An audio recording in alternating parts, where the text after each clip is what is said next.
Oke, ada rumus dalam sosiologi. Ini anak-anak FISIP nih yang belajar sosiologi ini. Dua partikular tidak akan menghasilkan satu universal.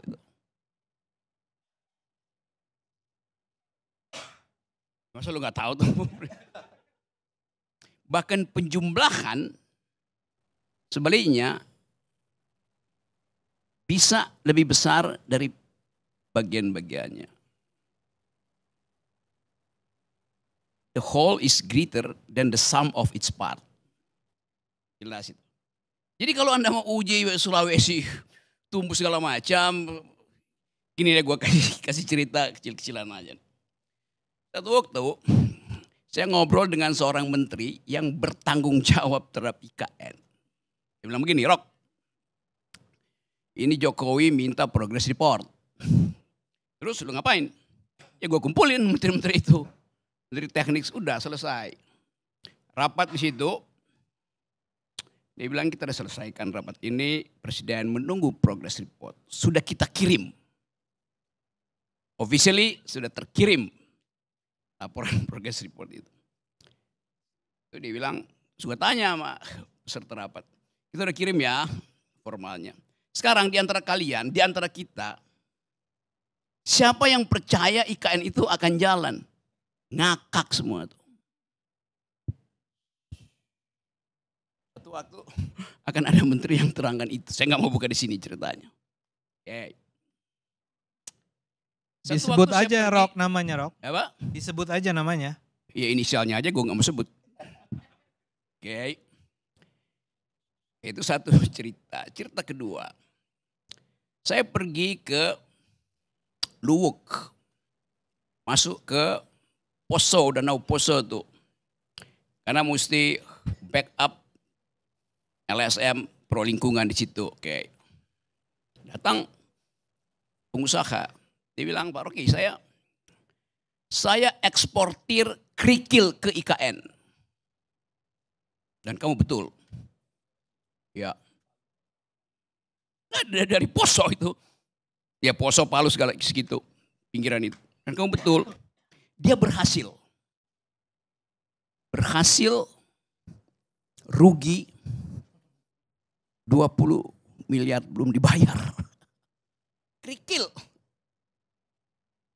Saya kasih aja parsial-parsialnya tadi. Beberapa waktu yang lalu saya pergi ke Taman Bunga Nasional di Malang. Batu Malang. Taman bunga yang bagus betul peninggalan Belanda. Kepala desa bilang begini ke saya. Kami mensuplai semua bunga ke IKN. Diambil dari Batu Malang rupanya. Bunganya bagus-bagus. Terus apa masalahnya Pak? Sampai sekarang kami nggak dibayar. Taman bunga itu, kebun bunga itu dimiliki oleh 15.000 rakyat dalam bentuk koperasi. Ditipu. Jadi kalau saya bertanya misalnya, IKN itu simbol apa sebetulnya? Satu-satunya simbol yang ada dalam sejarah manusia, ambisi yang kemudian berantakan adalah Babilonia Tower. Tower of Babel itu. Kita tahu di dalam cerita itu pertanyaannya, apakah menara Babilonia itu runtuh karena kedunguan? Dungu artinya tidak bisa lagi bercakap-cakap karena bahasanya diocak-acik oleh satu kekuatan. Atau dia runtuh karena ambisi itu. Runtuh karena kedunguan atau runtuh karena kepongahan. Saya akan balik ke situ lagi dulu ya. Saya balik lagi ke IKN tadi itu. Kenapa dari awal saya nggak percaya pada IKN? Karena kalian percayanya lain dengan cara Jokowi memandang IKN. Andrinov menerangkan bahwa demi rasionalitas spasial mesti ada IKN. Oh ya bagus. Ade Armando terangkan dengan versi yang lain tuh. Untuk keadilan jangan Jawa aja. Tapi Jokowi nggak lihat itu sebagai alasan dia. Dia lihat itu adalah menara Babel buat dia. Jadi Anda dikacaukan bahasanya oleh seseorang yang punya inspirasi lain tentang Babel, tentang IKN itu. Saya lanjut lagi ya cerita-cerita itu. Satu waktu saya tanya pada Pak JK itu, Pak JK, gimana ceritanya sih kok ada IKN? Kata Pak JK, dukun aja nggak bisa jawab. Tanya Pak JK, karena JK udah pernah ngomong ke saya. Satu waktu saya bercakap-cakap lagi dengan Sultan Hamengkubuwono yang kemudian pakai baju menolak bala. Dia nggak ngerti apa yang ada di situ selain cerita mistik. Jadi yang Anda sebut rasional itu bagi Jokowi bukan itu yang dia maksud. Artinya dia menunggangi kedunguan kalian. Ya ini begitu jadinya kan. Saya lanjutkan lagi, kenapa saya nggak percaya ya. Mulai dari soal mobil SMK itu. Ngapain? Lu tahu satu peristiwa yang dia udah bohong, lu masih terima lagi bohong lebih gede kan? Soal IKN coba. Sebelum soal SMK itu ada soal pemindahan waktu Pak Jokowi masih wali kota yang terus-menerus didampingi oleh Andrinov. Pemindahan pasar itu. Saya cerita lagi nih aneh ngoceh-ngoceh di sini. Atau waktu saya kasih kuliah di UNS 11 Maret. Saya lagi kasih kuliah, tiba-tiba masuk notes kecil. Bung, pakai bung. Setelah kasih kuliah kita mau ngobrol ya. Itu Jokowi masih wali kota loh itu. Oke. Saya kasih kuliah, saya tanya mana yang mau ngomong. Mau bicara apa? Metodologi, teori? Bukan, kami bukan dosen. Saya pikir dosen. Ternyata beberapa pemuda itu diutus oleh seseorang, saya lupa namanya. Yang adalah tokoh PKI, ketua pemuda rakyat pada waktu itu. Anggota komite sentral PKI. Masih hidup waktu itu. Namanya,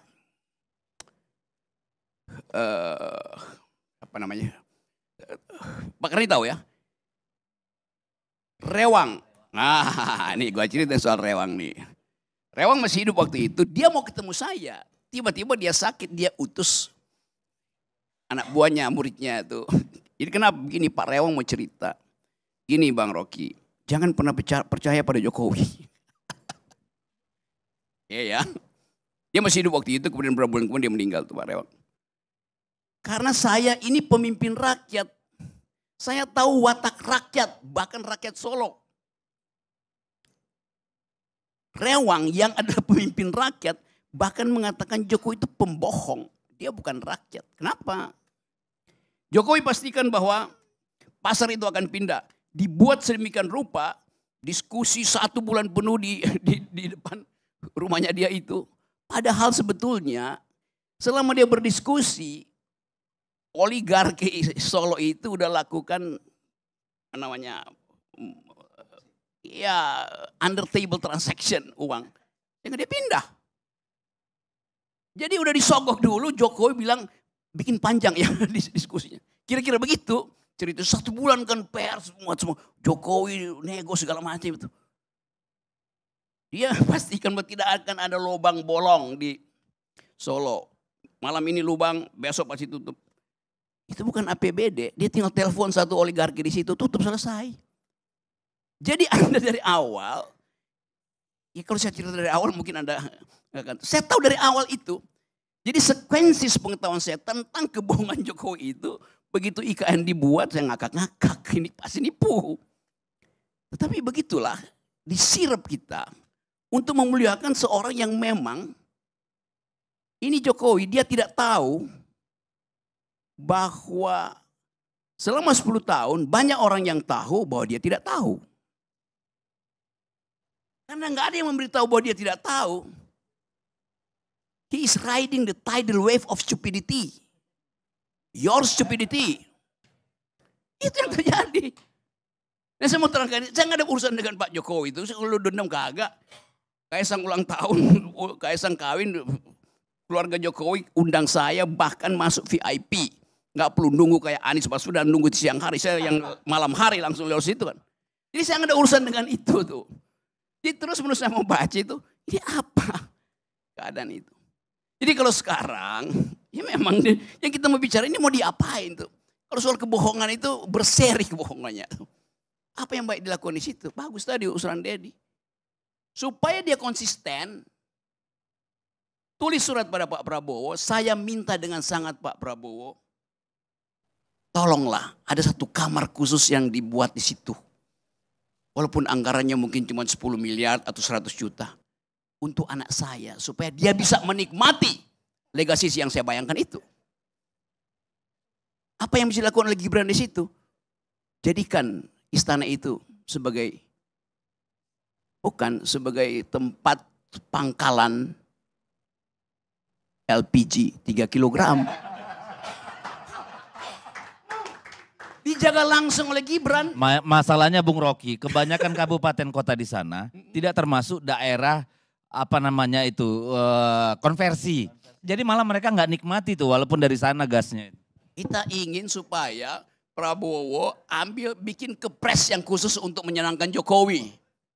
Yunto anaknya itu. Kenapa begitu?